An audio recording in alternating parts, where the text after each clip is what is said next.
민주당의 후반기 원구성 원칙은 확고합니다.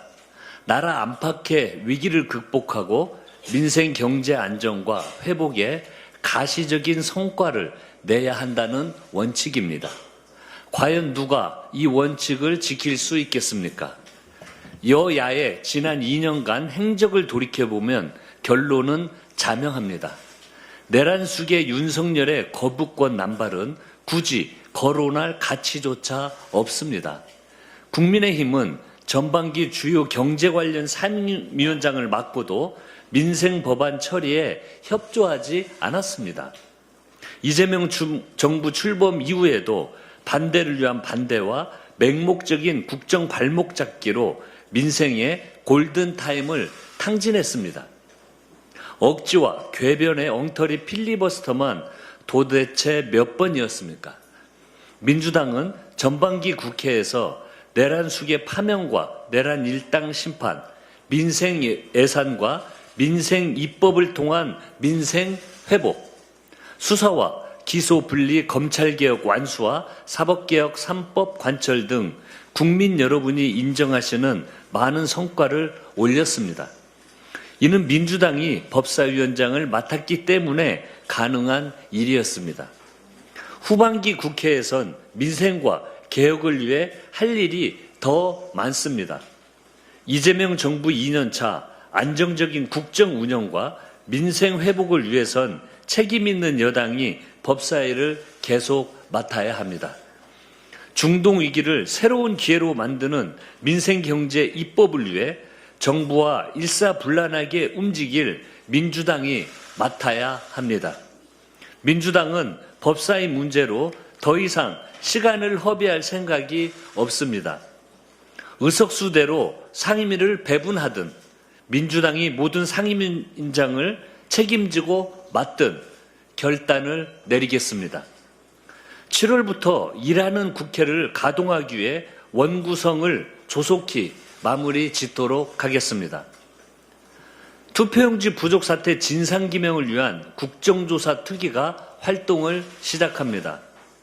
국조특위는 오늘 중앙선관위의 1차 기관 보고를 시작으로 행정안전부와 경찰청 2차 기관 보고, 현장조사와 청문회를 진행할 예정입니다. 8월 1일까지 한 점 의혹도 남기지 않도록 철저히 조사하겠습니다. 지금까지 드러난 선관위의 무능과 부실만으로도 우리 국민은 엄청난 실망과 분노를 느끼고 있습니다.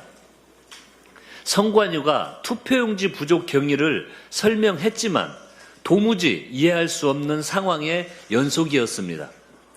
6월 3일 투표 당일 오전부터 투표용지 부족이 우려됐음에도 상급 선관위로부터 아무런 대응 지침이 내려오지 않았습니다.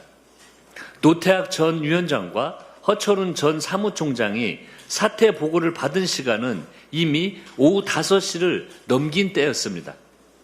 민주주의의 꽃이라는 선거와 투표가 이토록 허술하고 무능한 기관의 손에 맡겨졌다는 사실이 도저히 믿기지 않습니다.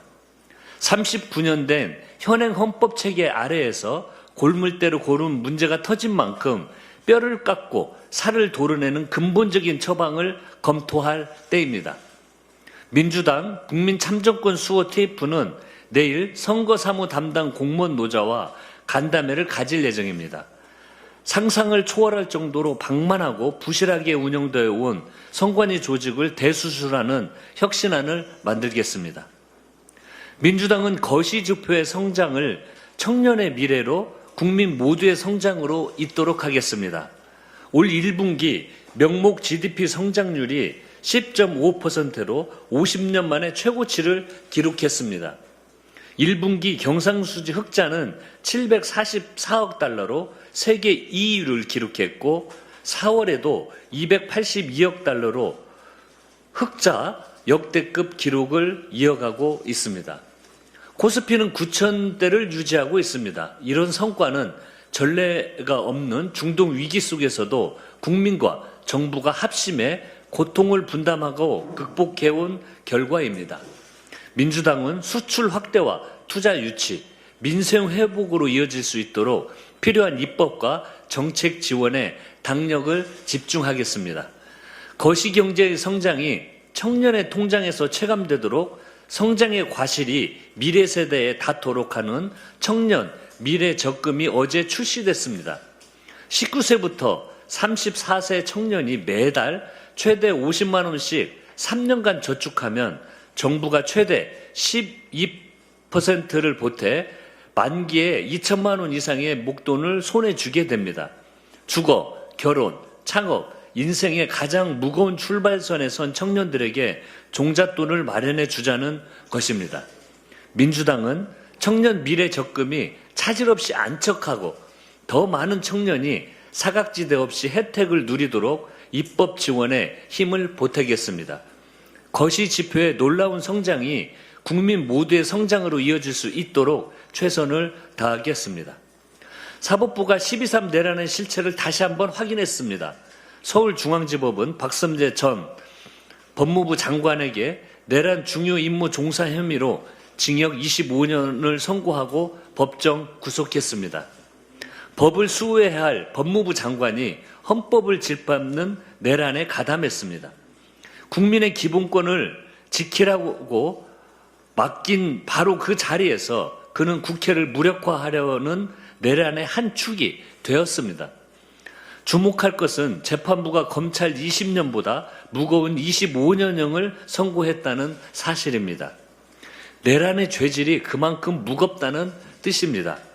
12.3 비상계엄은 통치행위가 아닌 국헌 문란을 목적으로 한 명백한 헌법 파괴 범죄였음을 법원이 분명히 했습니다. 이로써 내란에 가담한 국무위원들에 대한 1심 판단이 마무리됐습니다. 그 결론은 한결같았습니다. 12.3은 내란이었고 가담자들은 그 책임을 끝까지 져야 한다는 것입니다. 무너진 헌정 질서를 바로 세우는 일, 그것이 국민이 민주당에 내린 명령입니다. 흔들림 없이 진상규명과 책임자 처벌에 나서겠습니다. 이상입니다.